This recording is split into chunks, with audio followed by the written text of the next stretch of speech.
Isabelle Giordano, bonjour. Bonjour. Bienvenue au Buzz Média Orange Le Figaro. Vous êtes journaliste, ancienne d'Europe 1, de Canal, de France Télévisions. Et vous animez et produisez depuis le 29 août dernier Les Affranchis sur France Inter, tous les jours de 11h à midi et demi. Alors c'est une lourde tâche puisque vous avez remplacé sur ce créneau Stéphane Bern et son Fou du Roi, qui était presque une institution. Qu'est-ce que vous avez décidé de changer pour cette tranche horaire ? Changer sans changer, c'est un peu le but que je me suis fixé. Je connaissais bien l'émission Le Fou du Roi puisque j'y ai travaillé, je la connaissais de l'intérieur. Vous étiez chroniqueuse. Voilà, j'ai été chroniqueuse, donc j'ai bien vu la mécanique. Je trouve que c'est une mécanique absolument extraordinaire puisqu'elle permet de parler de l'actualité culturelle, de l'actualité tout court, mais avec du sourire, de la satire, de l'ironie. Moi, je trouve qu'aujourd'hui, on a vraiment besoin d'espace où il y a non seulement de la liberté de ton, mais aussi beaucoup d'humour puisqu'on vit quand même une période qui n'est pas toujours très gaie. Donc j'aime beaucoup cette ambition que nous nous sommes fixée, qui est à la fois donc de mélanger le sérieux, le grave, avec des pleins et des déliés. Donc l'émission reprend l'esprit du Fou du Roi, mais pas seulement, hein, c'est l'ADN de France Inter, avec le tribunal des flagrants délires également. Donc d'avoir ces espaces comme ça d'insolence, d'impertinence, où on apprend quand même des choses. Et puis, bon, l'émission est un petit peu différente, puisque j'ai mis notamment en place toute une bande de chroniqueurs différente de celle des Fous du Roi. C'est une nouvelle bande de chroniqueurs, c'est une nouvelle émission. Il faut toujours un temps de rodage, de réglage. 6 semaines après le début de l'émission, est-ce que la mayonnaise a pris aujourd'hui? Est-ce que vous êtes rodés? Je crois que oui, parce qu'on a de bonnes réactions. Les auditeurs s'y retrouvent, donc ils sont contents de retrouver des moments d'humour bien précis, comme le rendez-vous de l'humoriste au début de l'émission. Daniel Morin, à 12h08, ça devient une quasi-institution. Il est d'ailleurs très podcasté. On retrouve aussi des chroniqueurs qui sont nouveaux, mais qui ne sont pas totalement des inconnus, comme Marie Coleman, par exemple, que les auditeurs de France Inter connaissent bien. Donc je crois que oui, moi je suis assez contente, en tout cas, de la manière dont ça prend forme. Bien sûr, c'est une petite dentelle qu'on va continuer d'améliorer de jour en jour. Ça fait partie des joies du direct et du quotidien. On peut encore, bien sûr, s'améliorer, mais je crois que la formule tourne bien. Alors, sur cette tranche horaire, Stéphane Bern était un peu en dessous des 2 millions d'auditeurs, ce qui est beaucoup.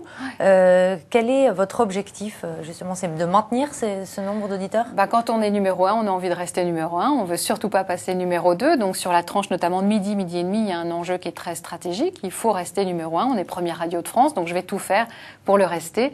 Et je crois qu'avec cette petite formule d'affranchi, c'est-à-dire on voulait vraiment par le titre montrer qu'il y avait une vraie liberté de ton, je crois qu'on peut rire de manière intelligente avec une sorte d'élégance et de modernité qui fait, à mon avis, la marque de fabrique d'Inter. Moi, j'aime beaucoup aussi l'autre challenge, l'autre défi, qui est d'être coincé un peu entre Stéphane Bern d'un côté et Michel Drucker de l'autre. La concurrence est rude. La concurrence est rude, mais je crois qu'il y a un vrai espace. J'ose pas dire un boulevard quand même pas, mais en tout cas, il y a un espace pour l'émission telle qu'elle est aujourd'hui entre ces deux alternatives que sont Bern et Drucker. Et les prochains chiffres d'audience vont tomber mi-novembre. Vous les craignez? Ah non, je les attends avec impatience. Moi, ça m'a beaucoup amusé. Ça m'amuse toujours beaucoup ce jeu qu'on peut avoir avec l'audience. Je trouve que c'est stimulant. Très bien. Alors, on est entré dans une année électorale importante. Comment, quand on gère une équipe de chroniqueurs, d'humoristes, est-ce qu'on évite les dérapages? Je crois qu'il faut surtout pas éviter les dérapages. Les dérapages, c'est sain, c'est une bouffée d'air frais, c'est un peu de l'oxygène dans des émissions de direct.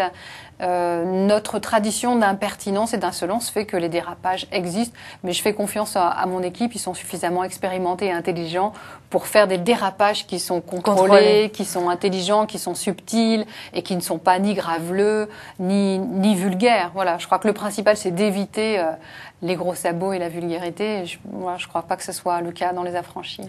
Alors, vous êtes journaliste, vous avez fait beaucoup de télévision, notamment sur Canal. Est-ce que vous auriez aimé faire un peu plus d'actualité en 2012, année présidentielle, on le disait? La télé ne me manque pas. Moi, j'ai vraiment une grande satisfaction à travailler à France Inter. Maintenant, j'attends le bon projet, le bon moment. Je continue de discuter un petit peu avec les gens de France 5. Justement, vous aviez des projets avec France Télévisions, et oui, Télé. Moi, je voulais adapter Service Public à la télévision. Je pense que Service Public, c'est une super marque de fabrique. D'ailleurs, France Inter a gardé l'émission. Elle est animée aujourd'hui très très bien d'ailleurs par Guillaume Erner. Donc, j'aimerais bien un jour pouvoir faire un magazine de ce type qui serait en fait un magazine d'auscultation de la société française. Je ne désespère pas. voilà, je Donc pense c'est qu'on toujours arrivera. d'actualité. C'est toujours d'actualité. Voilà, je discute à la fois avec des producteurs, Emmanuel Chin, pour ne rien vous cacher, voilà, et France 5. C'est la chaîne, en tout cas, où j'aimerais travailler aujourd'hui. Maintenant, voilà, tout peut arriver. Et voilà, j'attends, on verra. Alors, vous avez sorti aussi en juin un livre, une biographie de Martine Aubry. Est-ce que c'était aussi un moyen pour vous, l'assurance, eh bien, de participer au débat médiatique autour de la présidentielle? Mon but dans la vie n'est surtout pas de participer au débat et d'apparaître à la télévision de temps en temps. Non, non, mon but c'était surtout de me livrer à mon exercice favori, qui est de parler de ce qui se passe dans la société française. C'était un livre qui est né un peu de mes réflexions obtenues pendant 5 ans au cours de l'émission Service Public. Et puis, moi j'adore la politique depuis très longtemps. Voilà, c'est ce que j'aime. Donc j'avais très envie aussi de faire cette biographie d'une femme en politique à un moment donné, qui est un moment que nous vivons en ce moment, qui est crucial. D'accord. Le livre s'est écoulé aujourd'hui un peu plus de 6 000 exemplaires. Ah non, plus. Plus. Je ne sais pas quel chiffre vous avez. Non, on est à 12 000 là pour l'instant. À 12 000. Ouais. Et ça vous êtes satisfaite?